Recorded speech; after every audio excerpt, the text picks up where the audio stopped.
The TV podcast series में एक बार फिर से स्वागत है आपका। मैं हूं अमरपाली और आज हमारे पॉडकास्ट में एक ऐसे इमिग्रेंट प्रोफेशनल आने वाले हैं जो कि आपको ना सिर्फ इमिग्रेशन के बारे में बताएंगे बल्कि कनाडा की मिसकंसेप्शंस को भी क्लियर करेंगे और जानेंगे हम उनकी पर्सनल लाइफ के बारे में भी कि कैसे उन्होंने अपने करियर को स्विच किया और आज वो एक बहुत ही सक्सेसफुल एंटरप्रेन्योर के रूप में हमारे सामने होंगे। तो चलिए आज के पॉडकास्ट की शुरुआत करते हैं और बिना टाइम वेस्ट किए let's welcome our today's special guest Aman Mauji. सबसे पहले thank you so much for coming to our studio and talking to us on this very important topic of Punjab. But before starting and talking about the thing that you do, people want to know who is Aman Moj, how the things have been started. तो एक veterinarian से एक immigration professional बनना, was it easy or was it something that you want to describe? क्योंकि एक बोलते हैं ना कि वुमेन के लिए पहले तो एक करियर चूज करना ही बड़ा मुश्किल हो जाता है और अगर हम करियर स्विच कर लें तो मुझे लगता है वो तो बहुत ज़्यादा चैलेंजिंग होता है। How do you have manage Aman? No, actually, I won't say it was very difficult. It was something I wanted to do. Okay. So I believe कि जिंदगी बड़ी छोटी है. So जिंदगी छोटी चीजें करने दिल करते कर लेनी चाहिए. So I played my inning as a veterinarian and I played it very well. And ਜਦੋਂ ਮੈਨੂੰ ਕੁਝ ਹੋਰ ਕਰਨਾ ਸੀ, I was actually always interested in public dealing. ਮੈਨੂੰ ਲੋਕਾਂ ਨੂੰ I'm a people's person. ਮੈਨੂੰ ਲੋਕਾਂ ਨੂੰ ਮਿਲਣਾ ਚੰਗਾ ਲੱਗਦਾ. ਤਾਂ ਕਰਕੇ ਇਮੀਗ੍ਰੇਸ਼ਨ ਬਹੁਤ ਵਧੀਆ ਮੈਨੂੰ ਪ੍ਰੋਫੈਸ਼ਨ ਲੱਗਿਆ ਜੇ ਮੈਂ ਆਪਣਾ ਕੈਰੀਅਰ ਚੇਂਜ ਕਰਨਾ ਸੀ after I move to Canada so then this was the best profession that I wanted to be so ਇਹਨਾਂ ਕੋਈ ਔਖਾ ਨਹੀਂ ਲੱਗਿਆ ਤੇ ਹਾਂਜੀ and it was my interest that took me towards immigration nothing else. ਤੇ ਜਦੋਂ ਤੁਸੀਂ ਕੈਨੇਡਾ मूव कर गए तो उसके बाद कुछ ऐसी चीज़ें थी लाइफ के अंदर जो अभी जैसे आप जैसे इमिग्रेशन प्रोफेशन में हो तो आप इमिग्रेंट्स को या यहाँ से जाते हैं जो प्रोफेशनल्स को बताना चाहें या उनको कहना चाहें कि यार इस स्पेसिफिक चीज़ का वहाँ जाके सबसे पहले आपने ध्यान रखना है। देखो ਜਿਹੜੀ ਇਮੀਗ੍ਰੇਸ਼ਨ ਹੈ ਨਾ ਇਮੀਗ੍ਰੇਸ਼ਨ ਵੈਸੇ ਹੀ ਬਹੁਤ ਜਦੋਂ ਤੁਸੀਂ ਇਮੀਗ੍ਰੇਟ ਹੋ ਕੇ ਇੱਕ ਕੰਟਰੀ ਤੋਂ ਦੂਜੀ ਕੰਟਰੀ ਜਾਣਾ ਹੈ ਵੈਸੇ ਹੀ ਬਹੁਤ ਬਰੇਵਰੀ ਵਾਲਾ ਕੰਮ ਹੈ ਕਿਉਂਕਿ you need to uproot yourself from your place of birth ਤੇ ਜਾ ਕੇ ਦੂਜੀ ਜਗ੍ਹਾ ਆਪਣੀ ਫੈਮਿਲੀ ਟਰੀ ਲਗਾਣਾ ਆਪਣੀ ਲਾਈਫ ਨੂੰ ਦੁਬਾਰਾ ਸੈਟਲ ਕਰਨਾ ਸੋ ਐਦਾਂ ਕਦੀ ਵੀ ਨਹੀਂ ਹੁੰਦਾ ਕਿਸੇ ਨਾਲ ਵੀ ਨਹੀਂ ਹੁੰਦਾ ਬਹੁਤ ਥੋੜੇ ਲੋਕ ਹੈ ਜਿਹੜੇ ਤੁਸੀਂ ਕਹਿ ਦਿਓ ਜਿਨ੍ਹਾਂ ਨੂੰ ਜਾਂਦੇ ਹੀ ਐਵਰੀਥਿੰਗ ਜਿੱਦਾਂ ਕਿ ਪਲੇਟ 'ਚ ਮਿਲ ਜਾਂਦੀ ਹੈ otherwise almost everybody has to struggle ਕਿਸੇ ਨੂੰ ਪੜ੍ਹਨਾ ਪੈਂਦਾ ਹੈ ਕਿਸੇ ਨੂੰ ਕੰਮਕਾਰ ਜ਼ਿਆਦਾ ਕਰਨਾ ਪੈਂਦਾ ਹੈ 1.5-2 ਸਾਲ ਲੱਗਦੇ ਸੈਟਲ ਹੋਣ ਸੋ ਜੇ ਕੋਈ ਇਹ ਬੰਦਾ ਸੋਚਦਾ ਹੈ ਜਿੱਦਾਂ ਆਮ ਕਰਕੇ ਲੋਕਾਂ ਦੇ ਦਿਮਾਗ 'ਚ ਗੱਲ ਹੈ ਕਿ ਕੈਨੇਡਾ ਜਾਣਾ ਹੈ ਤੇ ਜਾਂਦੇ ਡਾਲਰ ਛਾਪਣੇ ਲੱਗ ਜਾਣੇ ਅਸੀਂ ਜਾਂਦੇ ਜਹਾਜ਼ ਤੋਂ ਉਤਰਾਂਗੇ ਤੇ ਨਾਲ ਹੀ ਡਾਲਰ ਬਣਨ ਲੱਗ ਜਾਣੇ ਤੇ ਉਦਾਂ ਮਤਲਬ ਉਹ ਬਹੁਤ ਰੀਅਲਿਸਟਿਕ ਪਿਕਚਰ ਵੀ ਹੈ ਉਹ ਗਲਤ ਪਿਕਚਰ ਪੇਸ਼ ਕੀਤੀ ਗਈ ਹੈ ਲੋਕਾਂ ਦੇ ਸਾਹਮਣੇ ਜਿਹਦੇ ਕਰਕੇ ਅੱਜ ਕੱਲ੍ਹ ਲੋਕਾਂ ਨੂੰ ਨਿਰਾਸ਼ਾ ਵੀ ਹੋ ਰਹੀ ਹੈ so I want to tell everyone कि okay it's a very good country very safe country and you have all the facilities for a good life but struggle ਤਾਂ ਕਰਨਾ ਪਏਗਾ ਬਿਕੋਜ਼ ਤੁਸੀਂ ਆਪਦੀ ਜਿਹੜੀ ਤੁਹਾਡੀ ਜਿਹੜੀ ਜਗ੍ਹਾ ਹੈ ਜਿੱਥੇ ਤੁਸੀਂ ਨੇਟਿਵ ਹੋ ਛੱਡ ਕੇ ਤੁਸੀਂ ਦੂਜੀ ਜਗ੍ਹਾ ਜਾ ਰਹੇ so obviously you have to struggle for starting first. Absolutely. ਤੇ ਅਮਨ ਜਿਹੜਾ ਤੁਹਾਡਾ ਜਿਹੜਾ ਕੰਪਨੀ ਦਾ ਨੇਮ ਹੈ ਉਹ ਸਾਡੇ ਚੈਨਲ ਤੇ ਇਸ ਟਾਈਮ ਤੇ ਫਲੈਸ਼ ਹੋ ਰਿਹਾ ਹੈ ਤੇ ਇਹ ਜਿਹੜਾ ਐਮੀਗ੍ਰੇਸ਼ਨ ਹੈ ਇਹਨੂੰ ਪਲੀਜ਼ ਐਕਸਪਲੇਨ ਕਰੋ ਕਿਵੇਂ ਕਿਵੇਂ ਇਸ ਨਾਮ ਨੂੰ ਤੁਸੀਂ ਰੱਖਿਆ। ਮੈਂ ਸਮਝ ਸਕਦੀ ਹਾਂ ਕਿ ਅਮਨ ਦੇ ਨਾਲ AM ਤਾਂ ਸਟਾਰਟ ਹੋ ਰਿਹਾ ਬਟ ਕਿਵੇਂ ਸੋਚਿਆ ਐਮੀਗ੍ਰੇਸ਼ਨ ਬਾਰੇ? No, that was very candid. So my husband decided this name. Okay. So immigration to sara piche liya te age AMY, that's my nickname. So it becomes immigration. Very nice. So, it's very catchy actually. Yeah, thank you. Thanks a lot. Do you get compliments about your company's name? Yeah, people have been doing that. Yeah, very often. Yeah. Right. Yes. How's things going in Canada, Aman? General. General. Yeah, Canada is going good as it used to be. ਥੋੜਾ ਜਿਹਾ ਹੈ ਕਿ ਅੱਜਕੱਲ recession ਕਰਕੇ ਥੋੜਾ ਕੰਮਕਾਰ ਘੱਟ ਹੈ ਪਹਿਲਾਂ ਨਾਲੋਂ ਬਟ ਸਟਿਲ ਉਦਾਂ ਦਾ ਕੁਝ ਨਹੀਂ ਜਿੱਦਾਂ ਦਾ ਸੋਸ਼ਲ ਮੀਡੀਆ ਤੇ ਦਿਖਾਇਆ ਜਾਂਦਾ ਰਾਈਟ ਮਤਲਬ ਓਡੀ ਵੱਡੀ ਕੋਈ ਗੱਲ ਨਹੀਂ ਇੱਦਾਂ ਜ਼ਰੂਰ ਹੈ ਕਿ ਵੀ ਜਿਹੜੇ ਕੁਝ ਪਾਰਟਿਕੂਲਰ ਏਰੀਆਜ਼ ਨੇ ਜਿੱਦਾਂ GTA ਹੋ ਗਿਆ ਜਾਂ ਵੈਨਕੂਵਰ ਏਰੀਆ ਹੋ ਗਿਆ, ਜਾਂ ਉਹ ਤੋਂ ਬਾਅਦ ਕੈਲਗਰੀ, ਜਿਹੜੇ ਮੇਨ ਸਿਟੀਜ਼ ਹੈ ਉੱਥੇ ਜ਼ਿਆਦਾ ਇਮੀਗ੍ਰੈਂਟਸ ਜਾਣ ਕਰਕੇ, ਜ਼ਿਆਦਾ ਸਟੂਡੈਂਟਸ ਜਾਣ ਕਰਕੇ ਉੱਥੇ ਸਮੱਸਿਆ ਹੋ ਗਈ ਕੰਮ ਦੀ ਜਾਂ ਰਹਿਣ ਦੀ ਵੀ। But there are other areas of Canada ਬਹੁਤ ਵੱਡਾ ਹੈ ਤੇ ਖਾਲੀ ਪਿਆ। So I always tell people choose regional areas, go to rural areas, ਤੇ ਉੱਥੇ ਜਾ ਕੇ ਇੱਕ ਵਾਰ ਆਪਣੀ ਲਾਈਫ ਸੈਟਲ ਕਰੋ। ਉਸ ਤੋਂ ਬਾਅਦ ਤੁਸੀਂ ਚਲੋ ਜਿੱਥੇ ਮਰਜ਼ੀ ਮੂਵ ਕਰਦੇ ਰਹੋ। ਸੋ ਜਦੋਂ ਸਟਾਰਟਿੰਗ ਵਿੱਚ ਹੀ ਬੰਦਾ ਸੋਚਦਾ ਕਿ ਵੀ ਮੈਂ ਤਾਂ ਬਰੈਂਪਟਨ ਹੀ ਜਾਣਾ ਕਿਉਂਕਿ ਮੇਰੇ ਮਾਮਾ ਜੀ ਉੱਥੇ ਰਹਿੰਦੇ ਜਾਂ ਮੇਰੇ ਹਾਂਜੀ ਕੋਈ ਮੇਰਾ ਕਜ਼ਨ ਉੱਥੇ ਰਹਿੰਦਾ, ਤੇ ਉਹ ਬਰੈਂਪਟਨ ਸਾਰੇ ਜਣੇ ਉੱਥੇ ਇਕੱਠੇ ਹੋਈ ਜਾ ਰਹੇ, ਸਾਰੇ ਜਣੇ ਸਰੀ ਇਕੱਠੇ ਹੋਈ ਜਾ ਰਹੇ, ਤਾਂ ਉਹਦੇ ਕਰਕੇ ਉੱਥੇ ਕੰਮ ਦੀ ਵੀ ਸਮੱਸਿਆ, ਰਹਿਣ ਦੀ ਵੀ ਸਮੱਸਿਆ। ਓਬਵੀਅਸਲੀ ਦੈਟ ਇਜ਼ ਉਹ ਹੈ ਹੀ ਉੱਦਾਂ। ਚਲੋ ਥੋੜ੍ਹੀ ਜਿਹੀ ਗੱਲ ਇਹ ਹੈ ਕਿ ਵੀ ਇਮੀਗ੍ਰੇਸ਼ਨ ਹੋਈ ਇੰਨੇ ਹਾਈ ਲੈਵਲ ਤੇ ਇੰਨੇ ਜ਼ਿਆਦਾ ਲੋਕ ਚਲੇ ਗਏ ਹੈ, ਤੇ ਕੈਨੇਡਾ ਨੇ ਜਿੱਦਾਂ ਕਾਈਂਡ ਆਫ ਉਹਨਾਂ ਦੀ ਤਿਆਰੀ ਨਹੀਂ ਸੀ ਇੰਨੇ ਇਮੀਗ੍ਰੈਂਟਸ ਨੂੰ ਸੰਭਾਲਣ ਲਈ। But they are taking all necessary steps. I don't think ਕਿ ਜਿੰਨਾ ਸੋਸ਼ਲ ਮੀਡੀਆ ਰੀਲਸ ਤੇ ਦਿਖਾਇਆ ਜਾਂਦਾ ਹੈ, ਦੇਖੋ ਜਿਹੜਾ ਰੀਲਸ ਵਾਲਾ I would like to say ਕਿ ਉਹ ਕੰਟੈਂਟ ਬੇਸਡ ਹੈ। ਠੀਕ ਹੈ ਵੀ ਤੁਹਾਨੂੰ ਕਿੱਥੋਂ ਜ਼ਿਆਦਾ ਕੰਟੈਂਟ ਮਿਲ ਰਿਹਾ? ਕੰਟੈਂਟ ਮਿਲ ਰਿਹਾ ਹੁਣ ਕੈਨੇਡਾ ਤੋਂ ਕਿ ਸਟੂਡੈਂਟਸ ਡੰਡਾਸਕਰ ਤੇ ਜਾਗੋ ਕੱਢ ਰਹੇ ਹੈ ਨਾ। ਸੋ ਉਹ ਤੋਂ ਵਧੀਆ, ਸੋ ਉਹ ਜਾਂ ਚਲੋ ਕਿਸੇ ਨਾਲ ਮਾੜਾ ਹੋ ਗਿਆ ਤੇ ਉਹਦੀਆਂ ਰੀਲਸ ਬਣ ਕੇ ਤੇ ਲੋਕਾਂ ਦੇ ਨੈਗੇਟਿਵ ਪ੍ਰੋਪੇਗੈਂਡਾ ਬਹੁਤ ਹੋ ਗਿਆ ਹੈ ਨਾ। So I would like to say ਕਿ ਓਕੇ ਉੱਦਾਂ ਨਹੀਂ ਹੈ ਜਿੱਦਾਂ 2 ਸਾਲ ਪਹਿਲਾਂ ਸੀਗਾ। Things are little bit tough, ਪਰ ਉਹਨਾਂ ਬੁਰਾ ਵੀ नहीं है जिन्ना पोर्ट्रे किया जा रहा है। एक मैं रील्स तो मैंने गल याद आई अमन, मैंने अभी थोड़े दिन पहले एक वीडियो देखा था जिसमें एक जॉब ओपनिंग थी किसी कंपनी में, and people were standing in the queues. मेरे ख्याल hundreds of students were there who were applying for that job. ਤੇ ਮਤਲਬ ਇੰਨਾ ਜ਼ਿਆਦਾ ਉੱਥੇ ਉਹਨੂੰ ਚੀਜ਼ ਨੂੰ ਮਤਲਬ ਦਿਖਾਇਆ ਗਿਆ ਸੋਸ਼ਲ ਮੀਡੀਆ ਤੇ, ਮਤਲਬ ਜੌਬਸ ਦੀ ਉੱਥੇ ਪ੍ਰੋਬਲਮ ਚੱਲ ਰਹੀ ਹੈ ਇਸ ਟਾਈਮ ਤੇ। ਨੋ that is again the same thing. ਉਹ ਜਿਹੜੀ ਤੁਸੀਂ ਜੌਬ ਓਪਨਿੰਗ ਦੇਖੀ, that was either in Brampton ਔਰ ਮਿਸੀਸਾਗਾ। ਸੋ ਜਿਹੜਾ ਉਹ ਏਰੀਆ ਹੈ ਉੱਥੇ ਇੰਨੀ ਕੰਸੈਂਟਰੇਸ਼ਨ ਹੋ ਗਈ ਹੈ ਇਮੀਗ੍ਰੈਂਟਸ ਦੀ, ਸਟੂਡੈਂਟਸ ਦੀ, ਵਰਕ ਪਰਮਿਟ ਵਾਲਿਆਂ ਦੀ, ਕਿ ਉੱਥੇ ਐਕਚੁਅਲੀ ਕਿ ਉਹਨਾਂ ਨੂੰ ਉਹ ਇੰਨੇ ਲੋਕਾਂ ਨੂੰ ਐਬਜ਼ੌਰਬ ਕਰਨ ਦੀ ਕੈਪੈਸਿਟੀ ਨਹੀਂ ਹੈ। ਠੀਕ ਹੈ, ਹੁਣ ਦੂਜਾ ਕਿ ਵੀ ਇੱਦਾਂ ਨਹੀਂ ਹੈ ਕਿ ਕੈਨੇਡਾ ਕੰਮ ਨਹੀਂ ਚੱਲੂਗਾ। ਇਮੀਗ੍ਰੇਸ਼ਨ ਤਾਂ ਹੋ ਰਹੀ ਹੈ, ਲੋਕ ਤਾਂ ਆ ਹੀ ਰਹੇ, ਲੋਕ ਆ ਰਹੇ, ਤੇ ਜਦੋਂ ਕਿਸੇ ਜਗ੍ਹਾ ਤੇ ਲੋਕੀ ਆਉਂਦੇ ਹੈ ਕਿਸੇ ਦੂਜੇ ਕੰਟਰੀ ਤੋਂ, ਉਹ ਆਪਣੀ ਕੰਟਰੀ, ਹੋਮ ਕੰਟਰੀ ਤੋਂ ਪੈਸਾ ਲੈ ਕੇ ਉੱਥੇ ਆਉਂਦੇ।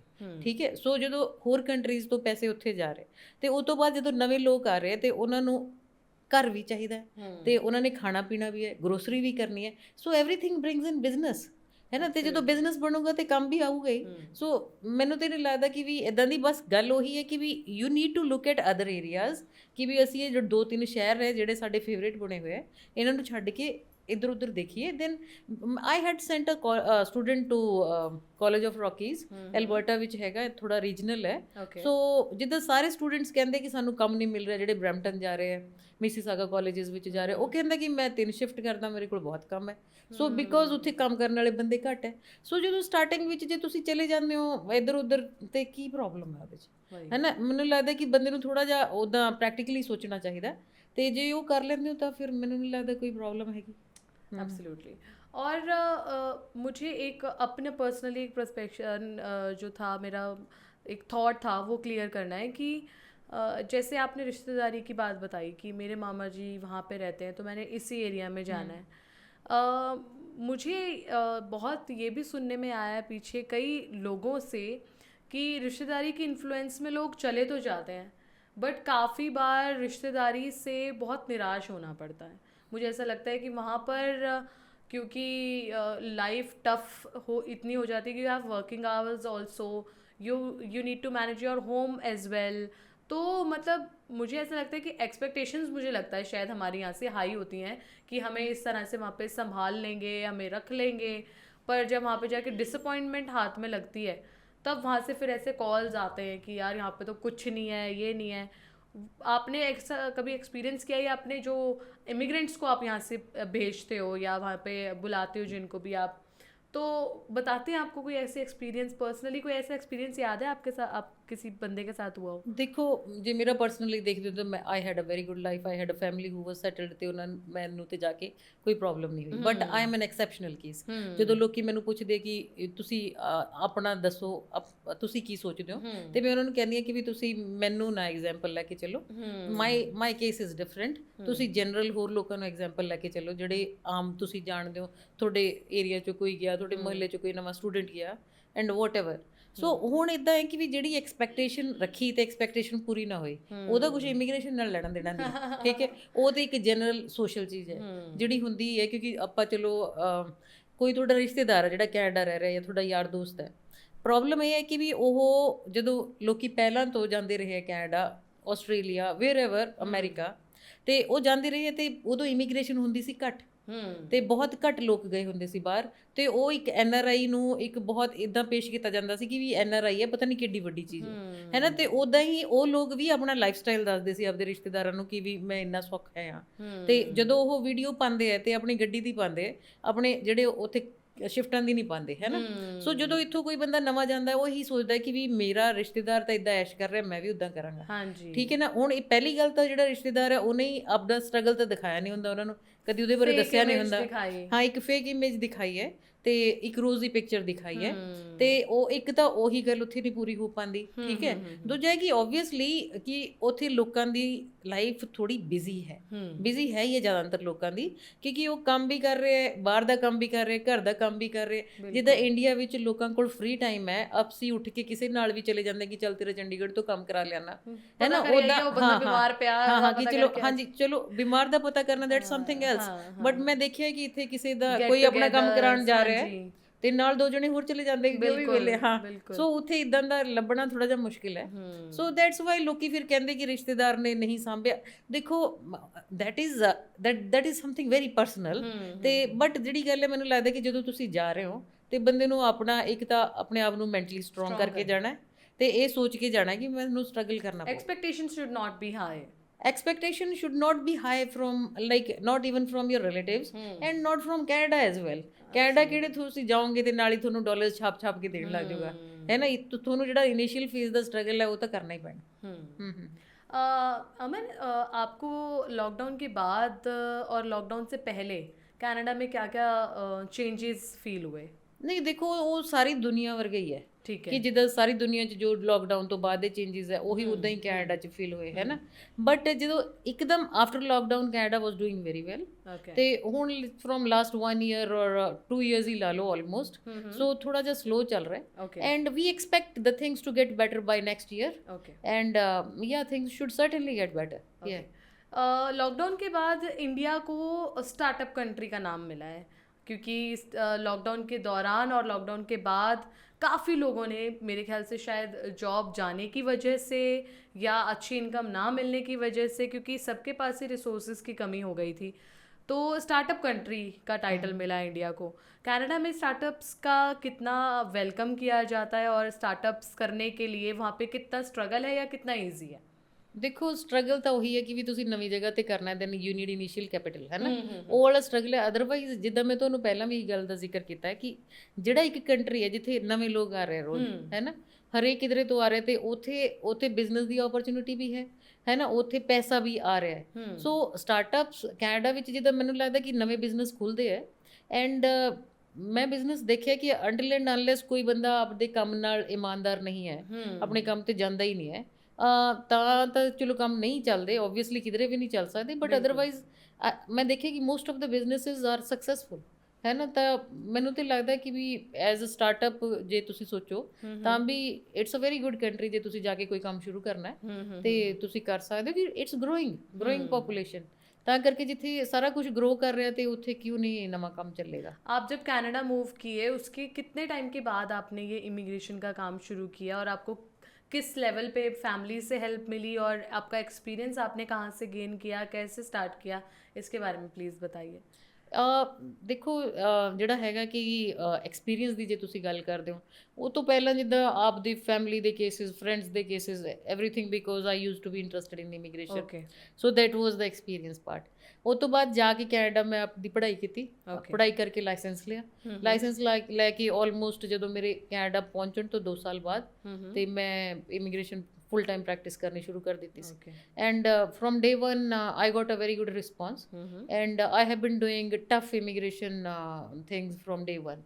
ਇੱਦਾਂ ਨਹੀਂ ਸੀ ਕਿ ਵੀ I started from visitor visa, then I progressed to this thing. I do all kind of immigration, right from visitor visa, study visa, to family immigration, to economic immigration, everything. Okay. But मैं day one तो सारा कुछ कर दी. हाँ जी. Okay. हाँ जी. और family support के बारे में प्लीज़ कुछ बताइए, क्या, क्योंकि आपने पहले भी जिक्र किया कि फैमिली का एक अच्छा सपोर्ट मिला है आपको हमेशा से, तो फैमिली का आपकी लाइफ में क्या रोल है?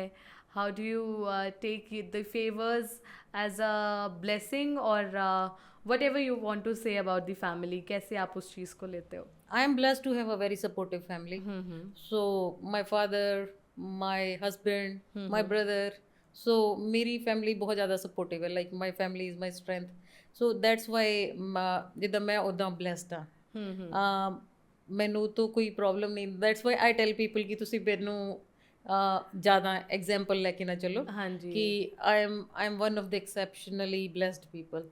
ਤੇ ਤੁਸੀਂ ज़्यादा ਹੋਰ ਲੋਕਾਂ ਨੂੰ ਦੇਖ ਕੇ ਚੱਲੋ. ਸੋ ਮੈਨੂੰ ਫੈਮਿਲੀ ਦੀ ਸਪੋਰਟ ਹਮੇਸ਼ਾ ਰਹੀ ਹੈ, ਕਦੀ ਕੋਈ ਪ੍ਰੋਬਲਮ ਨਹੀਂ ਹੋਈ.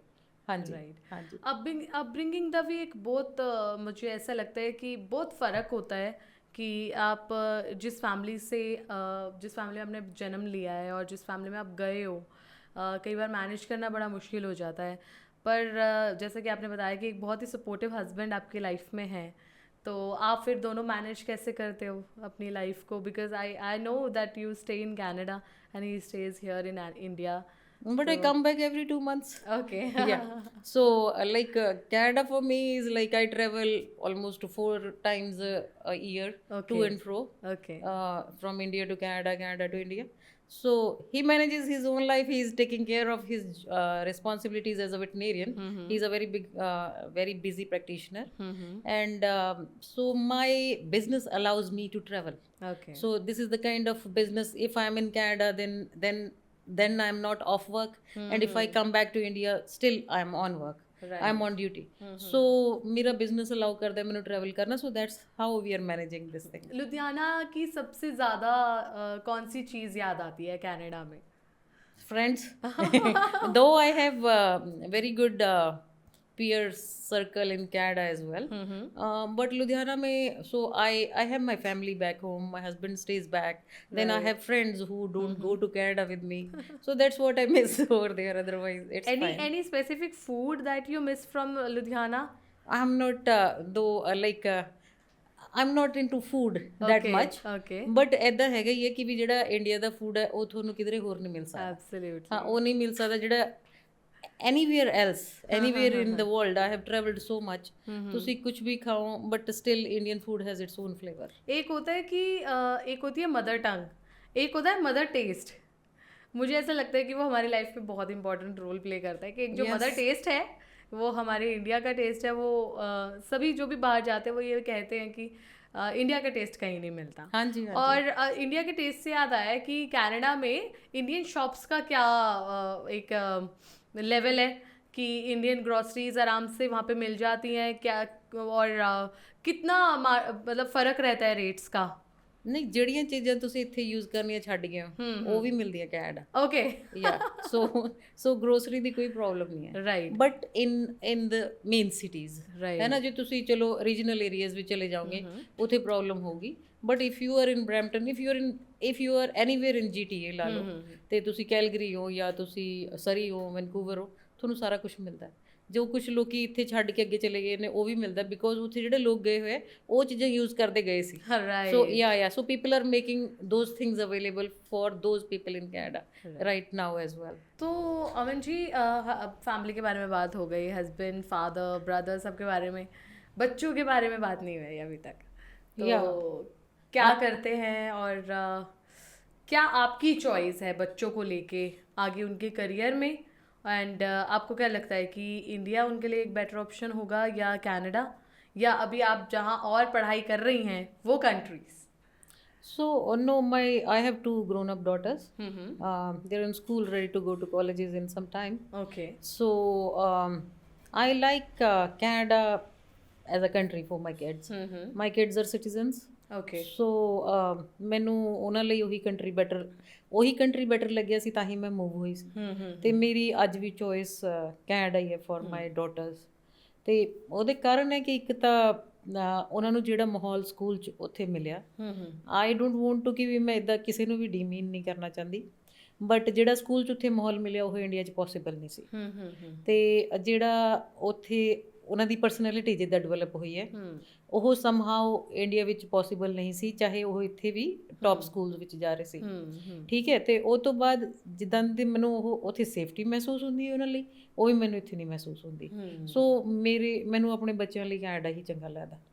ਹਾਂਜੀ, ਸੋ ਉਹ as careers they are still planning, but maybe my elder one, she wants to become a veterinarian. Okay. Following the family thing. Okay. Grandfather is a veterinarian, father is a veterinarian, okay. Mom was a veterinarian. Yes, so yes. So and the younger one is still deciding. Okay, right. That's all the best to all the thank you both of them. And Aman ji, emigration के बारे में थोड़ा सा और जान लेते हैं कि कहाँ कहाँ पे ब्रांचेस हैं, ऑफिसेज हैं, ताकि जो हमारे व्यूअर्स इस टाइम पे हमें देख रहे हैं वो आपसे ईजीली कनेक्ट कर पाएँ। हाँ जी, सो इंडिया ਵਿੱਚ ਮੇਰੇ ਆਫਿਸਿਸ ਲੁਧਿਆਣੇ, ਖੰਨਾ, ਰਾਜਪੁਰਾ ਤੇ ਦਿੱਲੀ ਨੇ ਰਾਈਟ ਨਾ, ਤੇ ਕੈਨੇਡਾ ਵਿੱਚ ਜਿਹੜਾ ਸਾਡਾ ਹੈੱਡ ਆਫਿਸ ਹੈ ਉਹ ਬਰੈਂਪਟਨ ਹੈ। Okay. So ਅਸੀਂ ਕੀ ਕਰਦੇ ਹਾਂ ਕਿ I come back to India after every 2-3 months. Then I meet people here and I counsel them accordingly, ਜਿਹੜਾ ਉਹਨਾਂ ਦਾ ਜੋ ਵੀ ਉਹਨਾਂ ਦਾ ਪ੍ਰੋਫਾਈਲ ਹੈਗਾ, ਐਜੂਕੇਸ਼ਨ ਹੈ, ਵਰਕ ਐਕਸਪੀਰੀਅੰਸ ਹੈ, ਤੇ ਉਹਦੇ ਹਿਸਾਬ ਨਾਲ ਕਰਕੇ ਤੇ we collect their documents in India and we process everything in Canada. ਸੋ ਜਿਹੜੀ ਪ੍ਰੋਸੈਸਿੰਗ ਟੀਮ ਹੈ ਉਹ ਕੈਨੇਡਾ ਬੈਠਦੀ ਹੈ, ਸੋ ਅਸੀਂ ਜ਼ਿਆਦਾ एवरीथिंग ਵੀ process there in Brampton office. Okay. हाँ जी। कोई और ऐसी यहाँ से जैसे कोई फैमिली अगर प्लान कर रही है तो कुछ एक क्विक सी टिप अगर आप हमारे व्यूअर्स को देना चाहें, सबसे इम्पोर्टेंट टिप क्या रहेगी एज अ फैमिली मूव करने के लिए? ਐਕਸਪੈਕਟੇਸ਼ਨਸ ਰੀਅਲਿਸਟਿਕ ਰੱਖੋ ਤੇ ਉਹ ਤੋਂ ਬਾਅਦ ਇੱਕ ਦੂਜੇ ਦੀ ਹੈਲਪ ਕਰਨ ਲਈ ਤਿਆਰ ਹੋ ਜਾਓ। ਐਂਡ ਸੈਕੰਡਲੀ ਇਹ ਵੀ ਹੈਗਾ ਕਿ ਵੀ ਤੁਹਾਨੂੰ ਜਿਹੜੇ ਕੁਝ ਕੰਫਰਟਸ ਆਫ ਲਾਈਫ ਸੀਗੇ ਮੇ ਬੀ ਉਹ ਤੁਹਾਨੂੰ ਕੁਝ ਦੇਰ ਲਈ ਛੱਡਣੇ ਪੈਣਗੇ, ਹੈ ਨਾ। ਤੇ ਦੂਜੀ ਗੱਲ ਹੈਗੀ ਕਿ ਵੀ ਤੁਹਾਡੇ ਜਿਹੜੇ ਤੁਹਾਡੇ ਫਰੈਂਡਸ ਹੈ ਬਚਪਨ ਤੋਂ, ਤੁਹਾਡੇ ਰਿਸ਼ਤੇਦਾਰ ਹੈ, ਤੁਹਾਡਾ ਇੱਕ ਜਿਹੜਾ ਕੰਫਰਟੇਬਲ ਮਾਹੌਲ ਹੈ ਉਹ ਪਿੱਛੇ ਰਹਿ ਜਾਣਾ। ਤੁਸੀਂ ਨਵੇਂ ਜ਼ੋਨ 'ਚ ਜਾਣਾ ਹੈ ਤੇ ਉੱਥੇ ਸਾਰਾ ਕੁਝ ਹੀ ਤੁਹਾਨੂੰ, ਇੱਕ ਤੇ ਠੰਡ ਲੱਗਣੀ ਹੈ, ਠੰਡ ਓਬਵੀਅਸਲੀ ਲੱਗਣੀ ਹੈ। ਸੋ ਇਹ ਬੰਦਾ ਹਰੇਕ ਸੋਚ ਕੇ ਜਾਵੇ ਕਿ ਸਾਰਾ ਹੀ ਕੈਨੇਡਾ ਆਲਮੋਸਟ ਠੰਡਾ ਹੈ, ਠੀਕ ਹੈ। ਉੱਥੇ ਠੰਡ ਇੰਡੀਆ ਨਾਲੋਂ ਜ਼ਿਆਦਾ ਹੈ ਹੀ ਹੈ ਐਂਡ ਉਹ ਹੋਊਗੀ ਵੀ, ਜਿਓਗ੍ਰਾਫੀਕਲ ਸਟਰਕਚਰ ਐਵੇਂ ਹੈ। ਤੁਹਾਨੂੰ ਪਹਿਲਾਂ ਹੀ ਸੋਚ ਲੈਣਾ ਚਾਹੀਦਾ ਕਿ ਵੀ ਤੁਸੀਂ ਇੰਡੀਆ ਤੋਂ ਜਿਹੜਾ ਇਕੁਏਟਰ ਦੇ ਨੇੜੇ, ਉੱਥੋਂ ਤੁਸੀਂ ਕੈਨੇਡਾ ਜਾ ਰਹੇ ਹੋ ਜਿਹੜਾ ਪੋਲ ਦੇ ਨੇੜੇ। ਸਮਰਸ ਕਿੰਨੇ ਕੁ ਟਾਈਮ ਲਈ ਹੁੰਦੀਆਂ? ਨਹੀਂ, ਸਮਰ ਹੁਣ ਅੱਜ ਕੱਲ੍ਹ ਸਮਰ ਚੱਲ ਰਿਹਾ, ਜਦੋਂ ਅਸੀਂ ਇੱਥੇ ਹੁਣ 50-52 ਡਿਗਰੀ ਹੈ ਤੇ ਉੱਥੇ ਬਹੁਤ ਪਲੈਜ਼ੈਂਟ ਚੱਲ ਰਿਹਾ। ਸੋ ਅੱਜ ਕੱਲ੍ਹ ਸਮਰ ਹੈ, ਜਾਂ ਇੱਦਾਂ ਨਹੀਂ ਹੁੰਦਾ ਜਿਹੜੀ ਐਕਸਟ੍ਰੀਮ ਵਿੰਟਰ ਵਾਲੇ ਮਹੀਨੇ ਉਹ 3 ਕੁ ਹੀ ਨੇ, ਬਟ ਉਹਦੇ 'ਚ ਵੀ ਕੁਛ ਇੱਦਾਂ ਨਹੀਂ, ਅਸੀਂ ਰਹਿੰਦੇ ਹੀ ਹਾਂ, ਕੋਈ ਇਹੋ ਜਿਹੀ ਪ੍ਰੋਬਲਮ ਨਹੀਂ ਹੈ। ਹਾਂ ਰਾਈਟ। ਸੋ ਬਸ ਮੇਰੇ ਵੱਲੋਂ ਤਾਂ ਜੇ ਤੁਸੀਂ ਕਹਿੰਦੇ ਹੋ ਕਿ ਜਿਹੜਾ ਟਿਪ ਜਾਂ ਸਲਾਹ ਇਹੀ ਹੈ ਕਿ ਵੀ ਤੁਸੀਂ ਪਹਿਲੀ ਗੱਲ ਤੇ ਆਪਣਾ ਪੂਰਾ ਹੋਮਵਰਕ ਕਰਕੇ ਜਾਣਾ, ਉਹ ਤੋਂ ਬਾਅਦ ਆਪਣੀ ਐਕਸਪੈਕਟੇਸ਼ਨਸ ਰੀਅਲਿਸਟਿਕ ਰੱਖਣੀਆਂ। ਇਹ ਨਹੀਂ ਸੋਚਣਾ ਕਿ ਜਾਂਦੇ ਹੀ ਪਤਾ ਨਹੀਂ ਕੀ ਹੋ ਜਾਊਗਾ, ਹੈ ਨਾ। ਜਾਂਦੇ ਹੀ ਸਟਰਗਲ ਹੋਣਾ ਤੇ ਹਰੇਕ ਬੰਦੇ ਨੂੰ ਕਰਨਾ ਪੈਂਦਾ, 1.5-2 ਸਾਲ ਤਾਂ ਸਟਰਗਲ ਚੱਲੂਗਾ, ਉਹ ਤੋਂ ਬਾਅਦ ਸਭ ਕੁਝ ਸੈਟਲ ਹੋ ਜਾਂਦਾ ਹੈ। I have seen almost everyone gets settled. Yes. हाँ जी। चलो, तो आज के मुझे ऐसा लगता है कि ये जो हमारा पॉडकास्ट था जिसमें ना सिर्फ आपके बारे में जाना बल्कि कनाडा की कुछ ऐसी चीज़ें जानी जिनके बारे में बड़ी सारी मिसकंसेप्शन मार्केट में फैली हुई हैं। तो बहुत अच्छा लगा अमन आपसे बात करके, और अगले पॉडकास्ट में ज़रूर हम जल्दी ही मिलते हैं जहाँ पर हम कनाडा से रिलेटेड डिटेल टॉक करेंगे, जहाँ पे हम अपने व्यूअर्स को बता पाएंगे कि कैसे आप मूव कर सकते हैं, जो प्रोसेस रहता है सारा, या वहाँ पे जो प्रॉब्लम्स आती हैं या जो वहाँ के बेनिफिट्स हैं वो आप कैसे ले सकते हैं। तो तब तक के लिए हमारे व्यूअर्स से हम अभी के लिए विदा लेते हैं और जल्द ही नेक्स्ट पॉडकास्ट में मिलते हैं जहाँ पर हम बात करेंगे कनाडा के बारे में एक डिटेल टॉक में। तो thank you so much Aman for talking and coming to our studio. Thank you so much.